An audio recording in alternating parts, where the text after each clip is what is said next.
guys, Amanda here, and today we are going to be talking about villains, and more specifically villains in the Marvel Cinematic Universe. So that excludes your Spider-Mans other than Homecoming, it excludes your X-Men, it excludes Punisher, Daredevil, Fantastic Four, and we're gonna leave all the Netflix series out of it. This is specifically the cinematic, on the big screen, movie villains.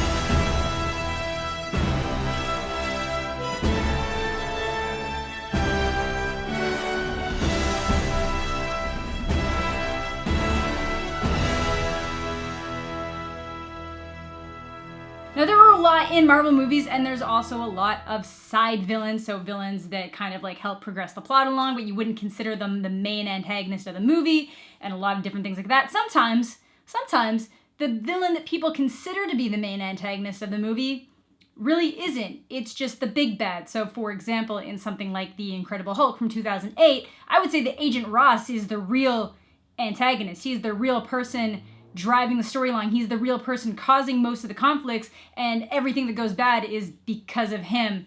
But Abomination's the one that turns into the giant monster. So when it comes to ranking villains, there are a few things that are really important to look at, and one of those is what specifically makes a good villain. Now, I could make an entire video talking about what makes a good villain, but there's a couple things that really help to look at, especially in comic book movies. So for one, if you can avoid the world-destroying villain, or at least give a world-destroying villain some kind of logical background or something that you can kind of grab onto, it's super helpful. When the stakes are literally the entire universe, you as the viewer know that it can only be so bad, that the bad guy can only get so far. It's the smaller contained stories that really leave you wondering being like, oh my god, something really terrible could happen. So a great example of this would be your Joker to the Batman. And then also looking at the Joker, it's really important to have a villain that is specifically a great villain for whatever protagonist they are put up against. Next is relationship to the character. You see this a lot in movies like Spider-Man, how well the villain is connected to both the superhero and the real life person can go a long way for how much you resonate with the villain. And then a lot of other stuff comes down to motivation, like what is motivating the character to go forward? How do you as a viewer see what the character is doing and resonate with it and understand where they're coming from? You don't necessarily want them to win, but you understand where they're coming from. This would be like your Magnetos and your Killmonger style characters. And then one of the most important things is actually just enjoying them when they're on screen. You can have a villain that kind of checks off a lot of the different boxes for what would make a good villain and still have them be not likable because that's just how they're portrayed on screen. Now, before we get into my list of the ranked characters, which is kind of hard, there's some, like I said, that I'm probably going to unintentionally leave off. I asked you guys on Twitter where you ranked your best 5 and your worst 5 Marvel villains. So for the best, no surprise, the far and away winner was Thanos. I think he was pretty much on everybody's best list as long as they had seen Infinity War. So of the people, he got 14 votes. Then tied for second, third, and fourth would be Loki, Hela, and the Vulture.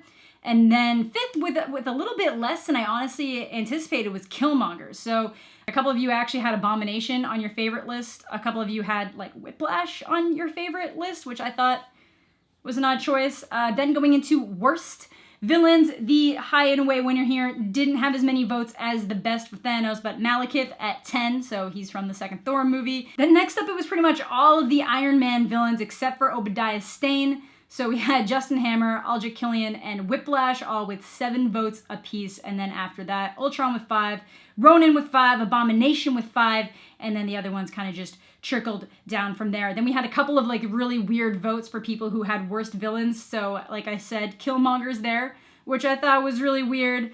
And then someone had Zemo as his worst, which I think Zemo's one of the best. He had a few on the best, but yeah, that's where we're at. So getting into my list from worst to best, which is a little bit iffy. Some of the bottom ones, my least favorite villain is Justin Hammer. Now, I know that there's the argument of technically the worst one should be the one that is just the most neutral to you. You have no real attachment, no recollection. It wouldn't have mattered if they were in the movie or not. But I hated Justin Hammer so much in Iron Man 2. As someone who doesn't hate Iron Man 2 as much as most people seem to, Justin Hammer was the most miserable thing I've had to endure. I get it. I get that he's jealous of Tony, which is a good trait for a villain to have. I hate him. I hate him more than anything. So he's my least favorite. Then we kind of get the forgettable ones. So I've got Malekith, Aldrich Killian. I really hated, actually, Aldrich Killian. So I've got him down there. Malekith was just kind of forgettable. I've got Abomination down there as forgettable too. I literally just rewatched The Incredible Hulk in case, because a lot of people have been putting them on their favorite list in case I was missing something. But I will never understand the allure of somebody being attracted to wanting to be the Hulk. To seeing that, like, being powerful, sure. The story could have made sense if they had given him like a little bit of super soldier abilities and he was like, I'm not strong enough. I'm not strong enough to beat him. I need to be better. And then them being like, look, we are not ready to go to the next level of testing. Like, it's dangerous. And him just saying F it and doing it himself and then becoming the giant rage monster. He specifically hunts it down. He's like, I want to be that thing that can't think and just destroys everything. Yeah, that I don't get that. So I'm putting him pretty low down on my list because of that. Whiplash. I think Whiplash could have been a lot better in the movie. Kind of like Caecilius and Dormammu, I'm putting in the same. I think Dormammu's a really good villain, and I like that moment, but he is not the main antagonist throughout it. He's like the looming threat. It was a nice moment when Doctor Strange beats him, but Caecilius is the one that he's actively fighting, and it's just kind of like weird motivation. So he's not forgettable. He's not the worst. He probably shouldn't even be this far down on the list I'm mentioning right now, honestly. Then up for me, I'm probably actually going to put Red Skull. I really did not care for Red Skull or anything going on in the in that end of the Captain America, the first Avenger movie. Wasn't really a fan, so I've got him down there. Then I'm going to put Ronan. I honestly find that Ronan's like a figure piece for the Guardians to literally dance around. I understand why he's upset and why he's doing what he's doing, but again, when you just have these like world-destroying characters, it's really hard to just be on board with them and relate to them in any such way. So he was just kind of a boring character. That movie is one of my favorites, and it is 100% because of the Guardians of the Galaxy and the conflict they managed to put within that group and how it builds. And then you know that Thanos is that looming villain in the background. I think that really saves Guardians as a whole. If Guardians was supposed to be a more serious movie, the fact that the villain was so weak would have hurt it immensely, but luckily that is not the case. So Guardians is a great movie. Ronan's a pretty bad villain. Then I'll probably put Yellow Jacket. I don't hate Yellow Jacket. A lot of people had him in their top 5. I think he was just kind of a rehash of Obadiah Stane, but for him it made more sense. I feel like, the Yellow Jacket was making him kind of lose his mind a little bit. So him I get a little bit more when he fully snaps. Then very similar to Hammer, but a little bit less annoying actually. Somehow less annoying, but a very, very similar character is from the new movie Ant-Man and the Wasp, and it's a guy named Sonny Birch. I'm not going to go into any details about his character or what he does in the movie.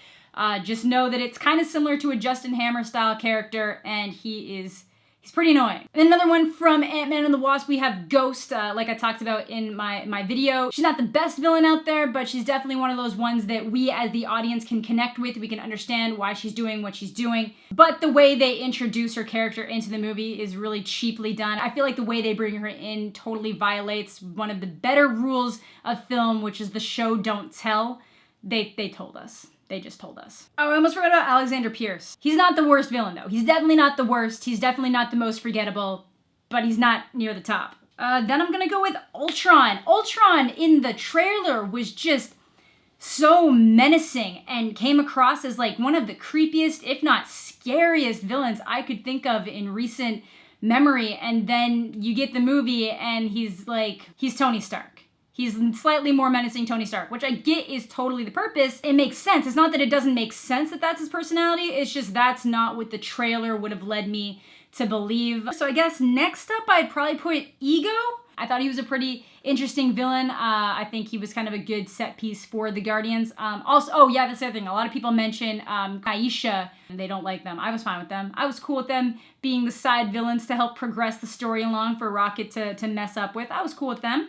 Then I'm probably going to go with Obadiah Stane all the way back from Iron Man. Started it all off. I'm not really a fan of him once he becomes the Ironmonger, once he actually gets the suit. I think that's when it gets a little bit boring, but I'm weird and sometimes I find battle scenes boring. I think in 6th place I'm going to put Hela. So she is the sister that they did not know about. That gives her the direct connection to Thor. She becomes a catalyst for him to realize what his true potential and his true powers are. Kind of gets him past the whole being strung out on the hammer. So you get good character development in Thor as a result of Hela, which I think is important. If a villain can help grow your main character, that is always the good sign of a villain. So I think she achieves that, and Cate Blanchett owns it.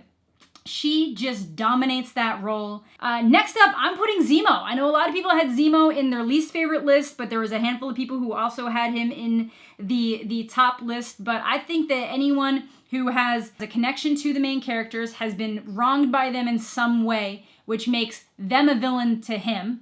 That makes the characters themselves have to reflect on the things they've done, which is important, and can cause that much turmoil amongst the Earth's mightiest heroes. I think that's a good villain right there. Fourth position, I'm going to put Killmonger. Killmonger was definitely my favorite part about Black Panther. Again, he's a villain that you understand why he's doing what he's doing, and you don't necessarily disagree with what he's saying. You just hopefully disagree with the way he's trying to go about it. In the third place, we got Vulture, and it is one of the reasons why I think Homecoming is the best Spider-Man movie, and it is that a great Spider-Man villain has a connection to both Peter Parker and Spider-Man. And it's not like, oh, the connection is because he has an issue with Spider-Man and Spider-Man is Peter Parker. It is the direct connection. So we've got Vulture, who does have the connection through his daughter to Peter, and then through his own business ventures to Spider-Man. And he's also a villain that we can get on board with. He is someone who has been wronged in his mind by the Avengers initiatives, by the cleanup act. So they create all these messes and then have created a situation where they can then re-profit from the disasters that they've caused, screwing over the little guys. So he's just doing what he can to support for his family. And he was just super menacing. Like, once he realizes who Peter is, it's very, very menacing. It's very, very creepy. And that door opening scene was just done so incredibly well that is a good villain. That is something I can rally behind. That is somebody that I can get on board with. And that is why he is my number 3. But then, of course, it is no surprise we are getting down into the last 2 villains. And in the number 2 spot, we've got everybody's favorite trickster, Loki. Loki starts off decently strong in Thor, but then by the time Avengers come around, he is fully fleshed out, dominant, insane, menacing, and actually has a good purpose. He longs to be king. He longs to be on that throne. And it's a really great play and counter to somebody like Thor, who is rightfully the king of Asgard, but doesn't really want that responsibility. And then Loki, who is the contrasting one, who feels like he was born, made for the throne, but he can't have it. So it is that constant conflict of him trying to get it. But at the end of the day, he's really rarely going to do something that doesn't directly help him. And then in the number 1 spot, we've got the Mad Titan Thanos. Now, this is a character that should have broken the number 1 rule of a really good comic book movie. And that is the tendency to make everything a world catastrophic event level bad guy, where you just know that, okay, well, they can't lose. So you got Thanos, you know his aim is to wipe out half the galaxy. He is trying to assemble these stones to wipe out half the galaxy. He's committed mass genocides before, but they managed to give him personality.